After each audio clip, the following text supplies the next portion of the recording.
अंत नहीं, प्रारंभ है ये कहानी एक सत्ता लालसी पुत्र की नहीं, ये कहानी है धर्म और अधर्म की टक्कर की। जहाँ एक राजा पिता की करुणा को उसके ही पुत्र ने कमज़ोरी समझा और जिस क्षण अधर्म ने सिंहासन पर कब्ज़ा किया, उसी क्षण धर्म ने जन्म लेने की प्रतिज्ञा की।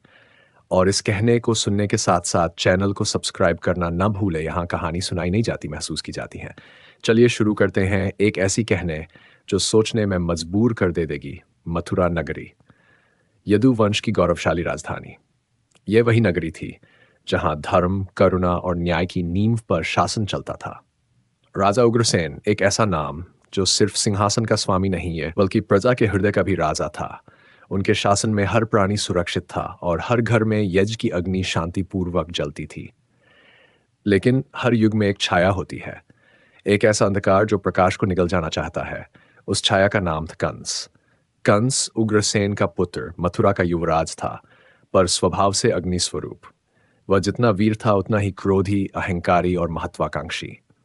राज्यसभा में वह अक्सर तीखी बातें कहता, प्रेम और करुणा से राज्य नहीं चलते। पिता की दयालुता मथुरा को कमजोर बना रही है, इसे लोहे का हाथ चाहिए, डर चाहिए। कुछ दरबारी उसकी हाँ में हाँ मिलाते, कुछ खामोश हो जाते। और राजा उग्रसेन, वे बस मुस्कुराते। उन्हें विश्वास था कि समय के साथ कंस में बदलाव आएगा, लेकिन उन्हें नहीं पता था कि उनके ही घर में राजसिंहासन को डसने वाला नाग पल रहा है। कंस ने धीरे धीरे अपने लोग हर कोने में बिठा दिए। राजकोष में गड़बड़ी करवाई गई, सेना में असंतोष फैलाया गया, जनता में अफवाहें उड़ाई गई। राजा अब बूढ़े हो चले हैं, वे निर्णय नहीं ले पा रहे, राज्य अब कमजोर हो रहा है। राजा उग्रसेन इन सब से अनभिज्ञ नहीं थे, पर वे शांति से सब सहते रहे। एक दिन जब वे तपस्या में लीन थे, कंस ने आखिरी वार कर दिया। राजमहल को चारों ओर से घेर लिया गया। सेना के भीतर के विश्वासी अब कंस के साथ थे। कोई कुछ समझ पाता उससे पहले ही दरबार में कंस अपने पिता के सामने खड़ा था। राजा उग्रसेन ध्यान से बाहर आए और देखा, उनका पुत्र तलवार हाथ में लिए, आंखों में अजीब सी ज्वाला लिए खड़ा था। कंस गर्जा, अब ये राज्य मेरा है पिता। मथुरा को शक्ति चाहिए, दया नहीं। आप स्वेच्छा से संन्यास लीजिए या फिर मैं आपको हटाने को मजबूर हूं। राजा स्तब्ध रह गए। उनके अधरों पर कांपते हुए शब्द आए, कंस, तू मेरा पुत्र नहीं, मेरी भूल है।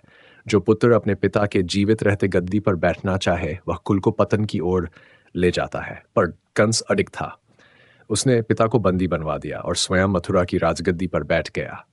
राजा बनते ही कंस ने पहला आदेश दिया, सभी धर्मगुरुओं को बंदी बनाओ, यज्ञ, हवन, वेद पाठ बंद करो। प्रजा पर शासन प्रेम से नहीं, भय से होगा। मथुरा की हवा में जैसे कोई विष फैल गया हो। गली मोहल्लों में सन्नाटा था, मंदिर सूने पड़ गए थे।